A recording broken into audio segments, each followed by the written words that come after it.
Hello everyone, स्वागत है आपका एक बार फिर से मेरे चैनल में। My name is Mohak Raitani. I am JRF qualified और आज मैं आपके लिए लेके आया हूँ second part of this video, जहाँ पे हम डिस्कस करते हुए चलेंगे how to score 35 plus question in paper 1 of UGC NET. तो जल्दी से, अगर आपने पहली वीडियो नहीं देखी है तो डेफिनेटली उसको जा करके देख लीजिएगा, बिकॉज ये पार्ट 2 है। इसमें हम पहले वाले वीडियो को आगे कंटिन्यू करते हुए चल रहे हैं, बिकॉज पिछली वाली वीडियो में हमने 5 यूनिट्स की स्ट्रैटेजी देखी थी। अब इसमें हम नेक्स्ट 5 यूनिट्स की स्ट्रैटेजी देखेंगे। चलिए, तो मेरे बारे में जान लेते हैं। My name is Mohak Raitani. I am JRF qualified with 99.91 percentile, all India rank 62। I have qualified UGC NET for 2 times and मैंने ये जॉब करते हुए साथ में क्वालिफाई किया है। I completed my BCom honours from Delhi university और मैंने अपनी एम.कॉम इग्नू से करी है। चलिए, तो अभी तक हमने जो भी स्ट्रैटेजी समझी थी वो समझी थी पहली 5 यूनिट्स को लेकर के। अभी हम समझते हैं नेक्स्ट 5 यूनिट्स के लिए। तो जल्दी जल्दी समझ लेते हैं। पहले हमको करना है आईसीटी। आईसीटी में आपके जनरली, जैसा हमने पहले भी देखा, 5 क्वेश्चन स्टैंडर्ड क्वेश्चंस है और 5 में से आपको लगभग यहाँ से भी, ये तो वैसे मोस्टली यहाँ पे फुल स्कोर करना चाहिए, बट इन केस अगर आप चूक भी जाते हो तो 4 तक तो आपको कर लेना ही चाहिए। बेसिकली क्या आता है आईसीटी में से, मैं आपको जनरली बता देता हूँ। एक तो ये जनरल एब्रीविएशंस ये सब आती हैं, एग्जैक्टली आती हैं। जैसे आपको रैम की फुल फॉर्म पूछ ली, रोम की फुल फॉर्म पूछ ली, और ये आती हैं एफटीपी फाइल ट्रांसफ़र प्रोटोकॉल पूछ लिए, या फिर और एचटीएमएल पूछ लिया, हाइपर टेक्स्ट मार्कअप लैंग्वेज। इस तरीके की एब्रीविएशंस पूछी जाती हैं इसमें, ठीक है। और ये पूछे जाते हैं exactly basics of internet. Basics of internet कैसे, ये जो आपके राउटर हो गए, लैन हो गए, LAN local area network, metropolitan area network MAN, और आपका वैन वाइड एरिया नेटवर्क, इस तरीके से रिलेटेड, इंटरनेट से रिलेटेड। और इंटरनेट से रिलेटेड और भी बहुत सारी चीज़ें पूछी जाती है। इंटरनेट भी पूछा जाता है आपका, जो with in network with in company होता है इंटरनेट, या आपके एक लोकल एरिया में विद इन जो एक स्पेसिफाइड प्रेमाइस में होता है वो इंटरनेट होता है। फिर आपका ईमेल से आते हैं। ईमेल से कैसी चीज़ें आती है, एक तो ये आपके वो आते हैं POP3, पोस्ट ऑफिस प्रोटोकॉल, ठीक है। इस तरीके के प्रोटोकॉल्स पूछे जाते हैं ईमेल से रिलेटेड। और ईमेल में आपकी एक क्या चीज़ें आती हैं मैं आपको बताता हूँ।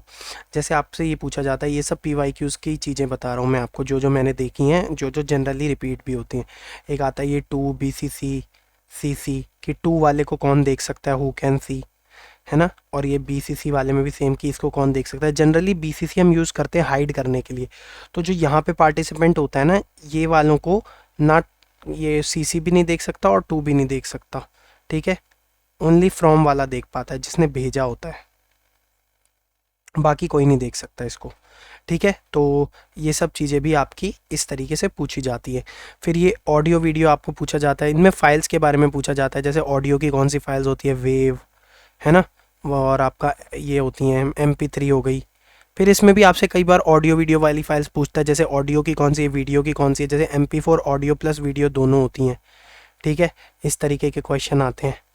और वीडियो कॉन्फ्रेंसिंग, इसमें आपको ये स्काइप वाइप ये सब चीज़ें पूछी जा सकती हैं, कि वीडियो कॉन्फ्रेंसिंग का जनरली एक ये भी क्वेश्चन आता है, ये कैसी होती है, ये ऑडियो विजुअल होती है, ठीक है। इस तरीके से क्वेश्चंस आते हैं।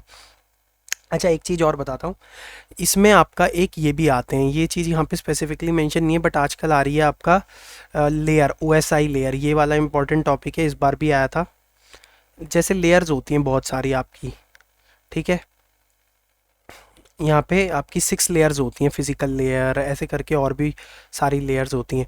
तो उसमें कौन से आते हैं, जैसे कईयों में IPv4 हो गया, इंटरनेट की लेयर होती है IPv4। ये आप थोड़ा सा एक बार ढंग से देखेगा, मुझे भी अच्छे से याद नहीं आ रहा है, बट येस OSI लेयर से क्वेश्चन आया है, इस बार आया था, और इसको करना बेहद ज़रूरी है। अच्छा, एक दो चीज़ें और बता देता हूँ जो नहीं मेंशन है सिलेबस में एग्जैक्टली। जैसे आपकी मेमोरीज से रिलेटेड आता है, ये जो हम लोग डिस्कस कर रहे थे, रैम रोम, इसमें से एक तो ये आता है कैश रजिस्टर्स। ये पूछा जाता है कि ये रजिस्टर सबसे छोटी मेमोरी होती है, 6 KB तक का फाइल रखती है, जो आपको कंप्यूटर को एकदम यूज़ करनी होती है। ये सब क्या होता है, ऑर्डर ऑफ लाइक आपकी सबसे छोटी से सबसे बड़ी मेमोरी, बट जितनी ऊपर जाओगे उतनी फास्टेस्ट होती है, जितनी नीचे आओगे उतनी लार्ज होगी, जितनी ऊपर जाओगे उतनी स्मॉल और फास्ट होगी। तो जैसे यहाँ पे आपकी रैम आएगी, फिर यहाँ पे आपकी रोम आएगी, रोम में आपकी फिर पहले एसएसडी आती है, फिर एसएसडी के बाद आपकी एचडीडी आती है। एसएसडी होती है आपकी सॉलिड स्टेट ड्राइव, ठीक है, और एचडीडी होती है आपकी हार्ड डिस्क, हार्ड ड्राइव, ठीक है। इससे रिलेटेड क्वेश्चंस भी आते हैं। अच्छा देखो, डिजिटल इनिशिएटिव्स मेंशन है, डिजिटल इनिशिएटिव्स तो आएंगे ही आएंगे आपके।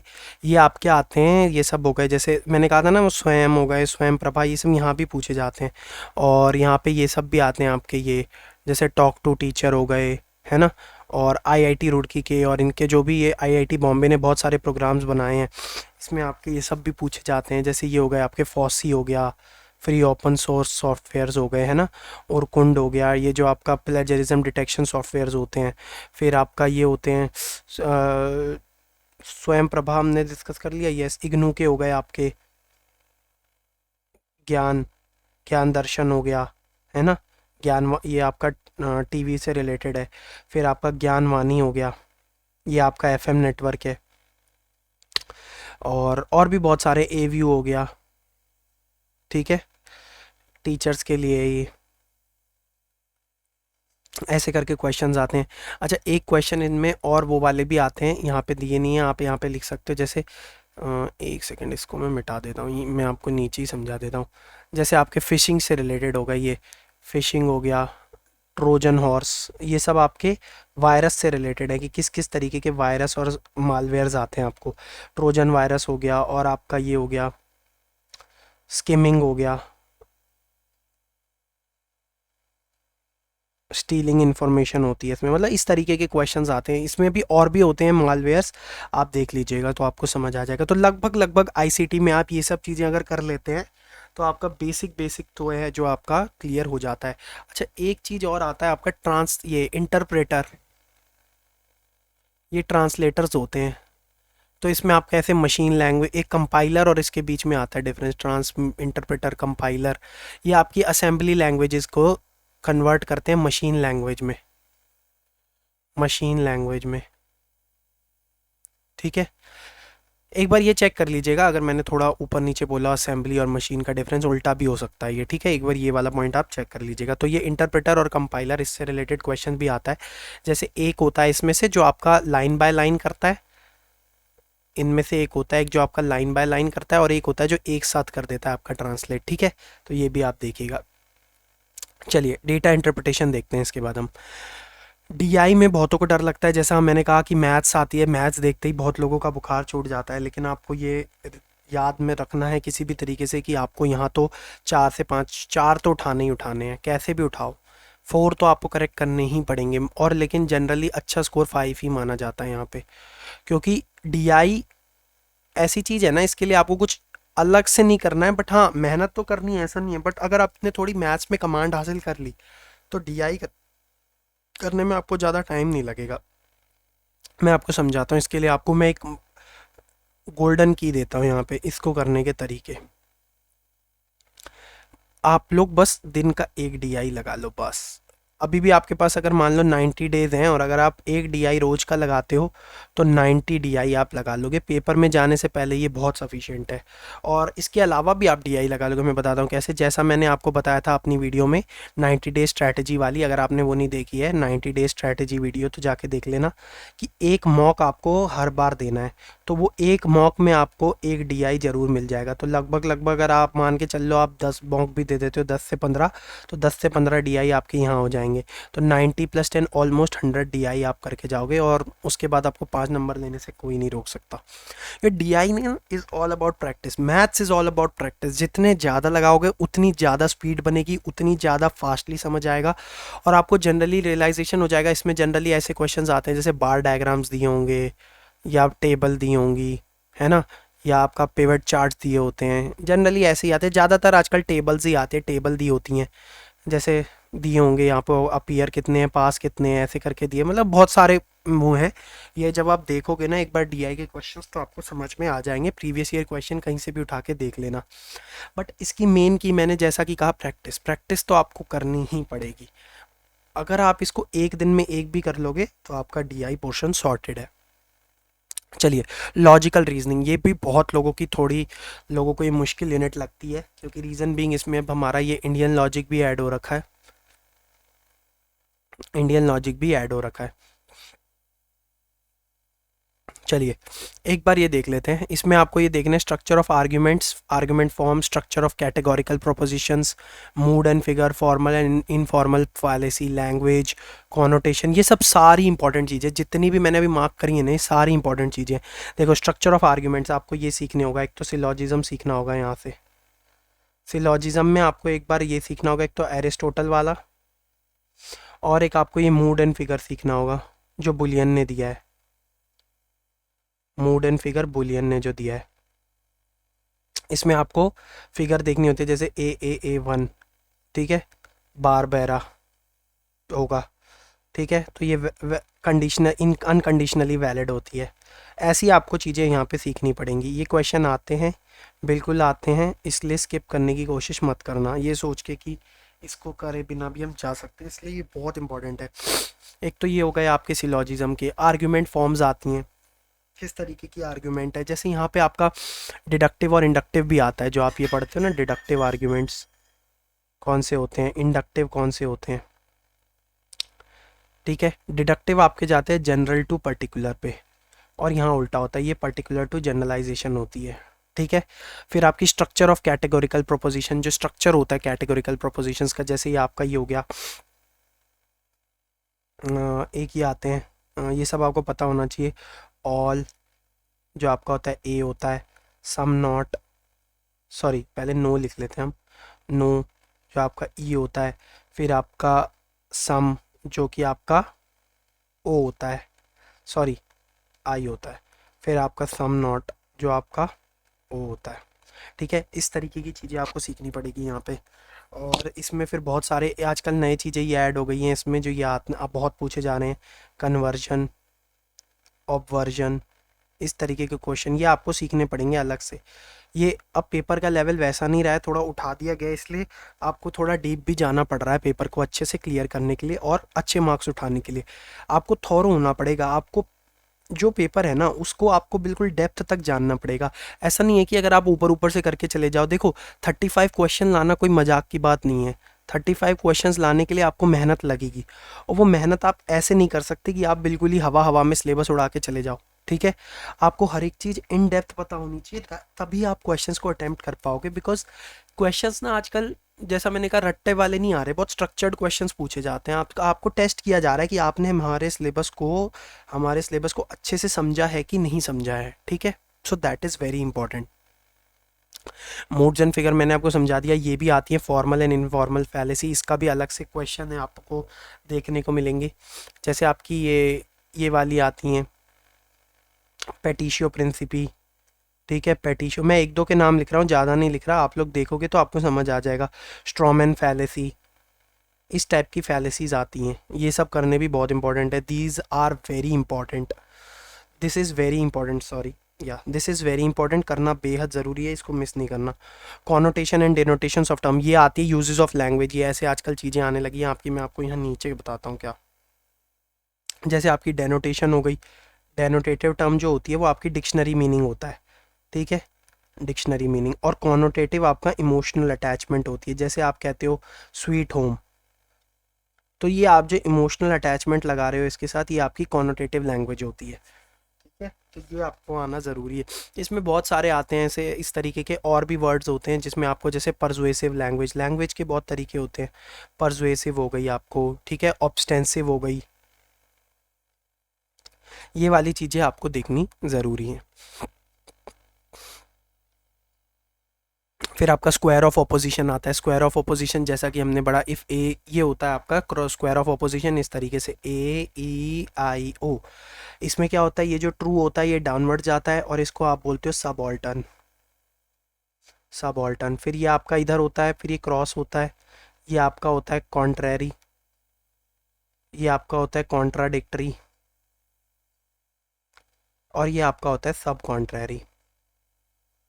अब आपको ये भी समझना है, ये स्क्वायर ऑफ ऑपोजिशन मैं ज़्यादा नहीं समझा रहा, मैं बस खाली आपको सिलेबस समझा रहा हूँ अच्छे से, जिससे कि आप ये सब चीज़ें स्किप ना करें। देख लो, आपको इतना सब पढ़ना ही पड़ेगा अगर आपको अच्छा करना है तो, ठीक है। फिर आपका ये डिडक्टिव एंड इंडक्टिव रीजनिंग, ये मैंने आपको बता दिया। ऊपर एनालॉजीज़ आती हैं। एनालॉजीज़ बेसिकली क्या आ रही है ना, एनालॉजीज़ आपकी आती हैं ये, जैसे एनालॉजीज में आपकी होती हैं बहुत सारी चीज़ें आ जाती हैं एनालॉजीज में, ए स्टार बी प्लस सी ऐसे करके दे देगा, फिर आपको इसमें से वो निकालने हैं कि भाई अब क्या बनेगा, समझ रहे हो, ऐसे एक वो दी होंगी, वैल्यूज़ दी होंगी, या फिर जैसे दिया A is to B is equals to C is to D, तो डी इज़ टू ई क्या होगा, ऐसे करके आपको कुछ ना कुछ दिए होंगे, तो आपको करना है डी ई एफ जी, समझ रहे हो, इस तरीके से आपके क्वेश्चंस आ रहे हैं।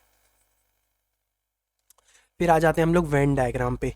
वेन डायग्राम भी आता है, simple and multiple use of establishing validity of arguments.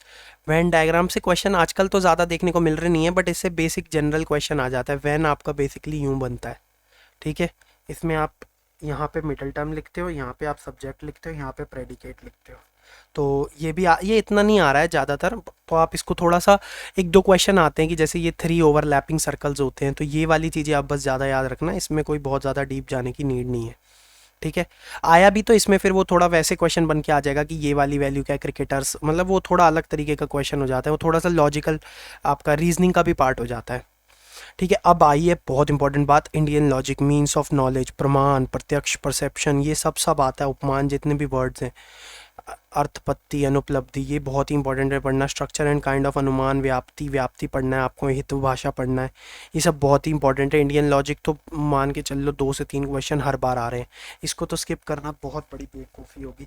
Indian logic की एक क्लास आपको मेरी मिलेगी, मैंने अपनी फर्स्ट वीडियो डाली थी हेतु भाषा पे, तो अगर आप मेरे चैनल पे सबसे एंड वाली वीडियो जा करके देखोगे, सबसे ईजी तरीके से मैंने इसको कराया है, आपको इतना इजी तरीके से हेतु भाषा कहीं समझ में नहीं आएगा, मेरी गारंटी है। अगर आप एक बार ये वीडियो देख लोगे तो आपको हेतु भाषा बहुत ही अच्छे से क्लियर हो जाएगा।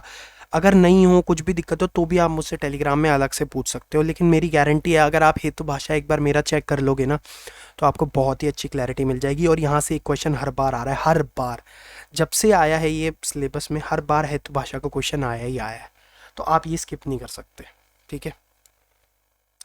बाकी ये सब भी चीज़ें अगर आप चाहते हो, सुनो एक आपको मैं चीज़ बोलता हूँ, अगर आप लोग चाहते हो कि इंडियन लॉजिक के कुछ और भी टॉपिक्स या बहुत अच्छे से चाहिए, तो आप कमेंट करके मुझे इस वीडियो के नीचे बताना कि अगर आपको इंडियन लॉजिक के क्वेश्चंस चाहिए या नहीं, मैं आपके लिए सब प्रोवाइड करा दूंगा, अच्छे अच्छे क्वेश्चंस भी करा दूंगा, और जो टॉपिक में आपको दिक्कत लगती है वो भी करा दूंगा। अब आते हैं 2 सबसे खतरनाक यूनिट पे, जो हर बच्चे का डर होता है, हर बच्चे का मीन्स मेरा भी डर था, इसलिए मैं पहले इनको हाईलाइट कर देता हूँ, जिसके लिए आप सब लोग आई थिंक अभी तक टिके हुए होंगे, कि पीपल एंड एनवायरनमेंट और हायर एजुकेशन, क्या करें हम इनका भाई, क्यों दी गई है हमें ये पढ़ने के लिए, क्यों हम इसके पीछे इतना टाइम लगाएं, करनी ही क्यों है ये, हमको क्या लेना देना है इससे, बिल्कुल लेना देना है, तभी आपके लिए लाई गई हैं भाई। आप हायर एजुकेशन करने जा रहे हो, आपको हायर एजुकेशन के बारे में नहीं पता होगा, तो आप कैसे कैसे उसको जस्टिफाई कर पाओगे, आपको यही नहीं पता हायर एजुकेशन होती क्या क्या है, उसके रिलेटेड कॉलेजेस नहीं पता, उससे रिलेटेड चीज़ें नहीं पता, तो आपको बहुत दिक्कत होती है, मतलब ये आपकी बेसिक अवेयरनेस समझ लो होनी चाहिए आपको इन चीज़ों की। तो मैं आपको आज स्ट्रैटेजी बताऊंगा कि आप यहाँ पे ऑलमोस्ट, अगर मान लो ये आपके 5, ये 5 आती है, तो यहाँ से जैसे आपके 10 क्वेश्चन है, मैं इसके टोटल में आपको गिना देता हूँ। देखो यहाँ से तो आप ऑलमोस्ट 3 to 5 भी स्कोर कर सकते हो, जनरली 3 के ऊपर कुछ भी करोगे तो बहुत अच्छी बात है, ठीक है। और पीपल एनवायरनमेंट तो देखो, मैं सच बोलूँ, मैं हमेशा से यहाँ पे 2+ का टारगेट रखता था, because people environment is huge, तो इसके लिए तो मैं इसके लिए तो सच बोलूँ तो मैं कोई टिप भी नहीं दे पाऊंगा बहुत ज़्यादा, बट बेसिक टिप्स ज़रूर दूंगा जिससे आप स्कोर कर सकते हो। बाकी ये थोड़ा सा सब्जेक्ट ऐसा है जिसके लिए आप बहुत ज़्यादा सीरियस भी ना हो, अगर आप थोड़ा बहुत भी जो मैं इंपॉर्टेंट चीज़ें बताऊंगा कर जाते हो, तो आप ये 2+ आराम से गेन कर लोगे। तो यहाँ पे इसके 2 के ऊपर कुछ भी आता है ना, तो समझ लो भगवान ने आपके ऊपर बहुत बड़ी दया करी है, बहुत ही आपको छप्पर फाड़ के दे दिया है, क्योंकि यहाँ पे आपको, अगर आप यहाँ पे 3 से 4 स्कोर कर जाते हो, तो आप समझ लो आप टॉपर लिस्ट में आ जाओगे, क्योंकि यहाँ पे स्कोर करना ना इस तरीके का है कि भाई आपके नंबर बढ़ रहे हैं, समझ लो जो आपके नंबर आगे पेपर 2 में ऊपर नीचे हो सकते हैं, अगर आपने वो 3-4 यहाँ उठा लिए ना, तो वो कवरेज हो जाएगी सारी। चलिए पहले हायर एजुकेशन समझ लेते हैं। सो हायर एजुकेशन से देखो क्या क्या आता है, मैं सबसे पहले कुछ कुछ चीज़ें लिख देता हूँ यहाँ से, UGC, AICTE, ठीक है, NAC, NBA, IGNU, और कुछ याद आ रहा है, और आपके ये institute of eminence, IOE, IITs, ठीक है। ये सब चीज़ें आपको पता होना चाहिए। देखो UGC के सेक्शन से रिलेटेड तक क्वेश्चंस आते हैं, कौन से सेक्शन में क्या लिखा है, 12B 2F ग्रांट किस में देता है, इस तरीके के क्वेश्चन आते हैं। AICTE पूछता है, 1987 में आई थी, एक बार चेक कर लेना, मैं ईयर लिख देता हूँ बट आप फिर भी चेक करते रह ली। आप क्रॉस कंफर्म किया कीजिए, UGC 1956, ठीक है। नैक हो गई आपकी, इनके हेडक्वार्टर्स पूछता है, नैक NB का काम क्या है, ये ऑटोनॉमस हैं क्या नहीं है, समझो ऐसे क्वेश्चंस आते हैं कि ये ऑटोनॉमस ऑर्गेनाइजेशंस हैं या नहीं हैं, ठीक है। फिर जैसे UGC और AICTE आपकी एक्ट से बनती है, तो ये स्टैच्यूटरी बॉडीज़ हैं, ये दोनों आपकी क्या है, स्टैच्यूटरी बॉडीज़। फिर आपकी इग्नू का पूछा जाता है, ये आपकी क्वासी जुडिशियल बॉडी है, ठीक है, क्वासी जुडिशियल, यानी कि इसको सिविल राइट्स गिवन है। फिर आपका इंस्टीट्यूट ऑफ एमिनेंस की लिस्ट, IITs, NIRF की रैंकिंग्स हो गई, ये सब पता होनी चाहिए, सब भी आती हैं पेपर में। मैं आपको बेसिकली बता रहा हूँ जो आपको ज़्यादा चीज़ें अच्छे से पता होनी चाहिए, जिससे कि आप यहाँ पे भी स्कोर कर पाओगे। Evolution of higher learning and research in post independence India, अच्छा ये कमीशंस हो गई, जितनी भी कमीशंस आई थी, प्री इंडिपेंडेंस की कमीशन, प्री इंडिपेंडेंस जैसे चार्टर एक्ट और ये सब एक्ट्स आए थे हमारे जितने भी हो गए, और वुड डिस्पैच, इस तरीके के क्वेश्चन आते हैं यहाँ से सारे, इनमें से कि इनकी कौन सी मेजर रिकमेंडेशंस थी। फिर आपका पोस्ट इंडिपेंडेंस से जैसे आपकी आती है कोठारी कमीशन, ये तो NTA की फेवरेट है। फिर आपका राधा कृष्णन कमीशन हो गई, ठीक है। और NEP बहुत इंपॉर्टेंट है। अच्छा NEP तीन है, एक तो आपकी है 1968, एक है आपकी 1986, और एक जो अब आपकी अब नई आई है 2020 वाली, ठीक है। ये सारी न्यू एजुकेशन पॉलिसीज़ के आपको बेसिक पता होने चाहिए, और बहुत डिस्टिंग्विशिंग पता होने चाहिए, जैसे कि कौन सी कहाँ पे, जैसे योगा कहाँ इंट्रोड्यूस हुआ था, इस तरीके से आपको पता होना चाहिए, ये चीज़ें आती हैं, ठीक है। ओरिएंटल, ये आजकल आ रहा है, oriental conventional and non conventional learning programs in India. ये ओरिएंटल इंस्टीट्यूट कौन से हैं, जैसे संस्कृत विद्यापीठ ओरिएंटल कराते हैं। कन्वेंशनल पता होना चाहिए पहले कैसे कराते थे। अच्छा यहाँ से ना आपका ये जो इवोल्यूशन ऑफ हायर लर्निंग और ये सब है ना, एंशियंट इंडिया वाला कहाँ गया, ये एंशियंट इंडिया वाला, इसमें आपके ये सब आते हैं, तक्षशिला, नालंदा, विक्रमशिला, ये यूनिवर्सिटीज़ हैं, इनके बारे में पता होना चाहिए सारा, इससे रिलेटेड भी आपको अलग से पढ़ना पड़ेगा। फिर आपका ये professional technical and skill based education, इसमें पूछा जाता है कि कौन सी प्रोफेशनल एजुकेशन है, कौन सी टेक्निकल है, कौन सी स्किल बेस्ड एजुकेशन है, ऐसे भी क्वेश्चन आते हैं। वैल्यू एजुकेशन से आते हैं, वैल्यू आपका पूछा जाता है। एनवायरमेंटल एजुकेशन, देखो वैल्यू एजुकेशन से आते हैं आपके ये कि पहले आप वैल्यू सीखते हो, इमिटेट करते हो, ठीक है, फिर उसको लर्न कर लेते हो, फिर जैसे आप फाइनल उसका कंसोलिडेशन हो जाता है आपके अंदर, तो इससे रिलेटेड भी इसकी स्टेप्स पूछता है, 4 स्टेप्स होती हैं एग्जैक्ट, ठीक है, तो वो आप देखिएगा वैल्यू के।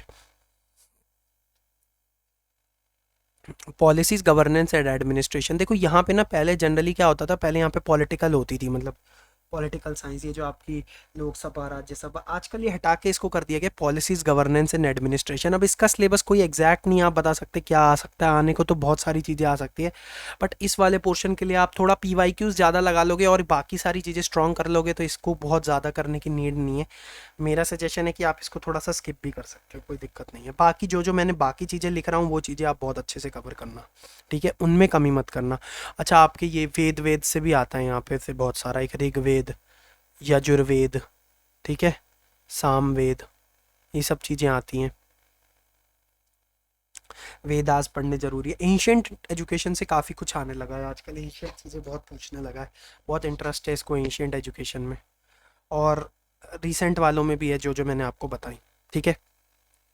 चलिए अब हम लोग देख लेते हैं people and environment. I know मैं वीडियो बहुत बड़ी बना रहा हूँ, और मेरा वीडियो बड़ी बनाने का रीज़न ये है कि आपको ना समझ आ जाना चाहिए कि अगर आप JRF की तैयारी कर रहे हो तो आप कितने थॉरो होने चाहिए सिलेबस से। अब देखिए ये वाली जो चीज़ें मैं आपको बता रहा हूँ ये सब मैंने पढ़ी हुई हैं, मैं कोई इसके लिए अलग से, मैं सच बताऊँ 2 मिनट भी बैठ के मैं अलग से इसके लिए पढ़ के नहीं आया हूँ। जो मैंने पढ़ा हुआ है, जो मुझे पता है, मैं वो आपको सब बता रहा हूँ, जो मैंने एक्सपीरियंस करके गेन किया है। ये सारी चीज़ें जो मैंने आपके यहाँ लिखी है ना, इसके लिए मैंने 2 मिनट की भी अलग से प्रिपरेशन नहीं की वीडियो के लिए, क्योंकि मुझे पता है कहाँ से क्या आता है, कहाँ से क्या आ सकता है या क्या पूछा जाता है। आपको भी इस तरीके से थॉर होना चाहिए अपने सिलेबस को लेकर के। 35+ स्कोर कर रहे हो अगर आप क्वेश्चंस, तो आप समझो कि कल को आपसे भी कोई उठा के पूछ ले, आपको टीचर बना दे, तो आपको भी पता होना चाहिए। इसलिए आप जुगाड़ नहीं लगा सकते यहाँ पे, समझ रहे हो, जुगाड़ के पीछे मत भागो, अपने आप को मेहनत करने के पीछे भागो। मैं भी आके दूसरों की तरह आके बोल सकता हूँ यहाँ पे कि भाई मैं आपको ट्रिक्स दे दूँ 5-6 कि ये कर लो वो कर लो, आपके आ जाएंगे 35+, बट वो मजाक है, उससे आएंगे कुछ नहीं। वो आप सिर्फ 5-10 मिनट की मेरी वीडियो देख के चले जाओगे खुश होके, मुझे व्यूज़ भी दे जाओगे, बट मुझे वैसे व्यूज़ नहीं चाहिए। मुझे चाहिए कि अगर आप देख रहे हो मेरी वीडियो तो आपको रियलाइजेशन हो कि मेहनत करनी पड़ेगी आपको, कोई ट्रिक से आपके क्लियर नहीं हो जाएंगे एग्जाम, आपको हर चीज़ पता होनी चाहिए, हर चीज़ भी नहीं तो एटलीस्ट हर एक का कुछ कुछ हिस्सा आपको एक्सपीरियंस होना चाहिए, अच्छे से कवर होना चाहिए। ठीक है, चलिए मैंने ज़्यादा ज्ञान दे दिया तो मैं आपको समझा देता हूँ। अच्छा, पीपल एंड एन एनवायरनमेंट जो आप अब तक बैठे हो, फटाफट बता देता हूँ और फिर वीडियो को रैप अप करते हैं। एमडीजी लेके आने हैं, एसडीजी पता होने चाहिए, बहुत इंपॉर्टेंट है, इसको तो छोड़े बिना गलती से भी नहीं जाना, पक्का क्वेश्चन आता है। एसडीजी के गोल्स बताओ, एमडीजी के गोल बताओ। एमडीजी के 8 गोल है, एसडीजी के 17 गोल नंबर वाइज रटे होने चाहिए, गोल नंबर 1 कौन सा है, गोल नंबर 2 कौन सा है, 3 कौन सा है। ठीक है, अच्छा आप चाहो तो अगर आप बोलो ना तो मैं इसकी ट्रिक्स व्रिक्स वाली वीडियो ले आऊँगा एमडीजी एसडीजी की, मैं थोड़ी ड्राइंग फॉर्म में आपको समझा दूंगा कि आप कैसे याद रख सकते हो। कुछ मैंने नई ट्रिक्स भी डेवलप की हैं इसके लिए, एमडीजी एसडीजी के लिए, तो अगर आप चाहो तो मैं उसके ऊपर भी वीडियो बना दूंगा। ये तो आपको एक नंबर दिला जाएगी, एक question, sorry I mean 2 number, एक क्वेश्चन यहाँ से मिल जाता है जनरली। अच्छा, एंथ्रोपोजेनिक एक्टिविटीज़ ये क्या होती है? Man made activities. अब यहाँ पे क्या है ना, मैन हम लोग इंसान हैं, हम लोगों ने इतनी सारी चीज़ें शुरू कर दी है ना जो नुकसान पहुँचा रही है, जैसे आपकी प्राइमरी पॉल्यूटेंट्स जो होते हैं, प्राइमरी पॉल्यूटेंट्स, फिर होते हैं सेकेंडरी पॉल्यूटेंट्स, ये आपको पढ़ना ज़रूरी है। इसमें आपकी गैसेस होंगी जो जो वो याद रखनी है आपको, प्राइमरी सेकेंडरी। फिर आपकी ये जो भी हो गई, जैसे यहाँ से आपने ये चीज़ें उठाई, और फिर आपको ये सब चीज़ें पढ़नी पड़ेंगी, ह्यूमन का इंटरेक्शन ऑन एनवायरनमेंट, ये सब चीज़ें आपको थोड़ा पीवाईक्यू से भी आइडिया लग जाएगा। और ये आपकी local, regional and global, air pollution, water pollution, इसके बारे में पता होना चाहिए, soil pollution, noise pollution. Noise pollution का तो एक ग्राफ पूछा जाता है आपसे, यहाँ पे एक वो वाला ग्राफ आता है आपका कि इंडस्ट्री की कितनी लिमिट है, कमर्शियल की कितनी है, और आपकी रेजिडेंशियल्स की कितनी लिमिट है। यहाँ पे आपके नॉइज़ के लेवल पूछे जाते हैं कि डे में कितनी अलाउड है और नाइट में कितनी अलाउड है डीबी में। ठीक है, ये आपको याद रखनी है, ऐसे होती हैं 70-60 ऐसे करके एक टेबल है, आप देख लेना आपको समझ आ जाएगी। और वेस्ट आपको पता होना चाहिए कौन से होते हैं, solid, liquid, biomedical, hazardous, electronic, climate change and it's socio economic political dimensions. देखो, पीपल एनवायरनमेंट ऐसी चीज़ है ना, ये सब चीज़ें आपके आप पहले पढ़ी होंगी, और अब क्या होता है आप भूल जाते हैं, स्कूल में पढ़ी होती है सब चीज़ें बट अब भूल चुके होते हैं आप। तो बहुतों को डर भी रहता है क्योंकि थोड़ा सा बेसिकली साइंस वालों के क्या बोलते हैं, आपका आर्ट्स वाले सब्जेक्ट ज़्यादा हैं जो आपके ये ज्योग्राफी और ये सब चीज़ों से रिलेटेड हो गया। बट कुछ नहीं कर सकते, करना तो पड़ेगा यार, जितना जितनी इंपॉर्टेंट चीज़ें आप कर पाओ, ज़्यादा से ज़्यादा यहाँ पे मेरा सजेशन है पीवाईक्यू से जाओ, समझो कहाँ से क्या ज़्यादा आने के चांसेस होते हैं, उससे आपको आइडिया लगेगा। मैंने भी कुछ चीज़ें डेवलप करी थी इसमें कि जैसे मैंने रियलाइज़ कर लिया था कि जैसे ये मैंने आपको ये बता दिया कि यहाँ से आ जाता है, फिर आपके साउंड से रिलेटेड भी क्वेश्चन आते हैं, जैसे साउंड की आपकी फ्रीक्वेंसीज हो गई, वेव्स हो गई, ये सब आप रियलाइज़ करोगे कि ये फ्रीक्वेंसी और वेव के क्वेश्चंस पूछता है। और साउंड की मेजरिंग यूनिट्स पूछ लेता है, पिको वॉट में यहाँ पे आपकी जो आती है इसकी, ये सब चीज़ें पूछ लेता है। मतलब ऐसे ऐसे बहुत सारी चीज़ें हैं जो आप धीरे धीरे करने के बाद रियलाइज़ करोगे इस वाली यूनिट में कि आती हैं। ठीक है, और आपका फिर ये पॉल्यूटेंट्स हो गए, कौन से जैसे पॉल्यूटेंट्स मैंने बता दिए, प्राइमरी, सेकेंडरी। फिर आपका नेचुरल, ये इंपॉर्टेंट है, सोलर, विंड, सॉइल, हाइड्रोथर्मल, इसका आपको वो भी पता होना चाहिए कि भाई कौन सी कंट्री का सोलर में टॉप है। जैसे सोलर में हमने ट्रिक याद करी थी, सोलर में 5 वर्ड्स होते हैं तो इंडिया 5th पोजीशन पे है। ठीक है, विंड में आपके 4 वर्ड्स होते हैं, ये आप एक बार चेक कर लेना, आज भी यही है बट मेरे हिसाब से यही है, बट एक बार फिर भी आप डेटा को चेक कर लेना। जैसे विंड में 4 वर्ड्स होते हैं, 1 2 3 4, तो इंडिया की पोजीशन 4th है यहाँ पे। ठीक है, तो ऐसे ऐसे करके कुछ हम लोगों ने ट्रिक से याद कर रखे थे। और आपका सॉइल पोल्यूशन हो गए, सॉइल में आपके बहुत सारे लेवल्स होते हैं, ओ ए बी ऐसे करके लेवल्स होते हैं, जैसे टॉप लेयर होती है, फिर दूसरी सॉइल होती है। ठीक है, इस तरीके की सॉइल्स होती हैं, रेड सॉइल हो गई आपकी, एलुवियल सॉइल हो गई। इसको बहुत ज़्यादा डीप में भी नहीं जाना, बट आपको ऊपर ऊपर से चीज़ें पता होनी चाहिए। हाइड्रो इलेक्ट्रिसिटी हो गई, हाइड्रो में आपके 2 होते हैं, एक स्मॉल हाइड्रो होता है प्लांट और एक होते हैं आपके लार्ज। ठीक है, स्मॉल थोड़े कॉस्ट इफेक्टिव भी होते हैं और लगाने में भी ईजी रहते हैं, इसलिए इसको प्रेफर किया जाता है। ठीक है, और भी बहुत सारे रीज़न होते हैं इसके प्रेफरेंस के। फिर आपकी जियो थर्मल एनर्जी हो गई, इसके आपको सीक्वेंस भी पता होना चाहिए। एक और मैं बताता हूँ, जैसे कि कौन सी सबसे ज़्यादा यूज़ होती है एनर्जी, जैसे कोल हो गई, फिर उसके बाद आपकी ये हो गई जो भी हो गई, मतलब आपको ये सब पता होना चाहिए, जैसे कोल, विंड सोलर, ये पता होना चाहिए किस सीक्वेंस में आती हैं, कौन सी सबसे ज़्यादा इंस्टॉल्ड कैपे अच्छा इसमें एक चीज़ और है, इंस्टॉल्ड कैपेसिटी कितनी है इनकी, ये पता होनी चाहिए, जिससे कि आप सीक्वेंस वाले क्वेश्चंस अटेम्प्ट कर पाएँ। इसमें फिर ये आपकी इंडिया रशिया की और कार्बन फुटप्रिंट्स और ये सब भी पता होना चाहिए आपको, जैसे CO2 सबसे ज़्यादा कौन एमिट करता है। जैसे एक इसका हमारी ट्रिक है क्विर्ज, ठीक है, चाइना, फिर USA, है ना, फिर इंडिया, रशिया, जापान, ऐसे करके है।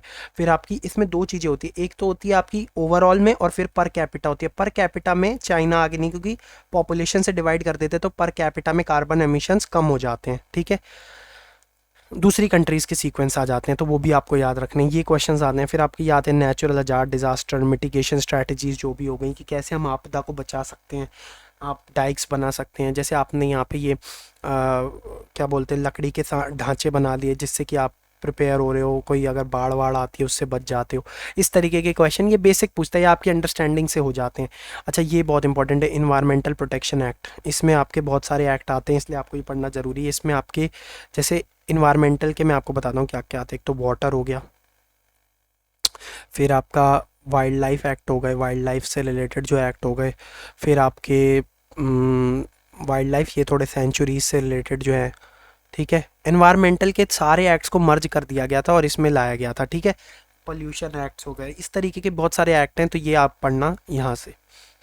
इनके बारे में आपको बेसिक नॉलेज, मैंने यही कहा, यहाँ पे आपको बहुत ज़्यादा डीप में नहीं जाना है, बिल्कुल बेसिक नॉलेज हर चीज़ की होनी चाहिए ऊपर ऊपर से। फिर आपका नैप्स, ये इंपॉर्टेंट है, national action plan on climate change. इसमें आपके 8 गोल्स आते हैं इसमें, national action plan on climate change में, plan on climate change, NAPCC, national action. इसमें आपके 8 गोल्स आते हैं, जैसे सस्टेनेबल हैबिटेट, वाटर मिशन, है ना, वाटर मिशन, ये वाली चीज़ें आपको याद करनी है इसमें। फिर इंटरनेशनल एग्रीमेंट्स हो गए आपके, ये हो गए Montreal protocol, Kyoto protocol, Rio summit, biodiversity, Paris agreement, international solar alliance. ये जो फ्रांस और इंडिया के बीच में हुआ था, फ्रांस और इंडिया के बीच में सोलर अलायंस हुआ था। इसका आपका जो हेडक्वार्टर कहाँ पड़ता है, ग्वाल पहाड़ी, गुरुग्राम, ठीक है। आपको देखो इन सब चीज़ों, ये तो बहुत इंपॉर्टेंट है, यहाँ से आपका एक क्वेश्चन उठेगा। जैसे मैंने MDG SDG बताया, एक क्वेश्चन यहाँ से भी उठ जाएगा। ये सारी प्रोटोकॉल्स पता होना चाहिए, रियो समिट कब हुआ था, कौन सी कंट्रीज थी, कौन सी आपकी सस्टेनेबल वाली हैं, कौन सी COP कहाँ पे हुई थी, ये भी आपको पता नहीं चाहिए। कॉन्फ्रेंस ऑफ पार्टीज होती हैं, तो ये सब चीज़ें आपको पढ़ने के बाद रियलाइजेशन होंगी। तो जैसा मैंने कहा, पीपल एनवायरनमेंट बहुत ह्यूज है, बहुत ही वास्ट है, बहुत ही वास्ट। बट मेरा सजेशन ये है कि आप जो है ना, एक तो ये उठा लोगे, MDG SDG कर लेना, और एक आप कर लेना अपना ये सब सोलर अलायंस और national action plan on climate change. ये चीज़ें अगर आप कर लोगे तो आपको डेफिनेटली बहुत ही एडवांटेज मिलेगा। मेरी वीडियो अगेन बहुत बड़ी हो गई है, I am sorry for that. But अगर आपको ये सब देख के थोड़ा सा भी अच्छा लग रहा हो और जो भी मेहनत की गई है पसंद आती हो, तो लाइक ज़रूर कर दीजिएगा वीडियो को। आपका कमेंट छोड़िएगा, बहुत ही अच्छा लगता है जब आप लोग कमेंट करते हो, और मोटिवेशन बूस्टर होता है मेरे लिए जनरली, क्योंकि कमेंट से मुझे अच्छा लगता है। और आप जब पर्सनली मैसेज करके भी आप बोलते हो कि आपको वीडियो पसंद आई, आपको कुछ सीखने को मिला, तो मुझे ज़्यादा खुशी फील होती है। मुझे ये कोई, मैं ये नहीं चाहता कि मेरी वीडियो हज़ारों लोग देखें, लाखों लोग देखें ऑब्वियसली मैं चाहता हूँ, ऐसा नहीं है। बट मैं ये नहीं चाहता कि मैं छोटी सी वीडियोस बना करके आपके लिए ले आऊँ और हज़ारों मेरे को व्यूज़ आ जाएं, मैं उसमें खुश हो जाऊँ। मुझे उससे बेटर है कि मैं एटलीस्ट उस एस्पिरेंट की हेल्प कर दूँ जो डिटेल्ड वीडियो चाहता है, जो समझना चाहता है कि इस एग्ज़ाम में JRF कैसे लानी है। मैं आपको पढ़ा दूंगा ऊपर ऊपर से, जैसा मैंने पहले भी कहा, उससे कोई फ़ायदा नहीं होगा, ठीक है। तो मेरी डिटेल्ड वीडियो थी ये मेरी तरफ से। अगर आपको कुछ मज़ा आया हो और कुछ सजेशंस हो नेक्स्ट वीडियो के लिए, जिसमें मैं आपको अच्छे से बता सकूं, तो डेफिनेटली हेल्प करूंगा। आपको कोई दिक्कत भी आती हो, टेलीग्राम पे आप मुझे कांटेक्ट कर सकते हो पर्सनली।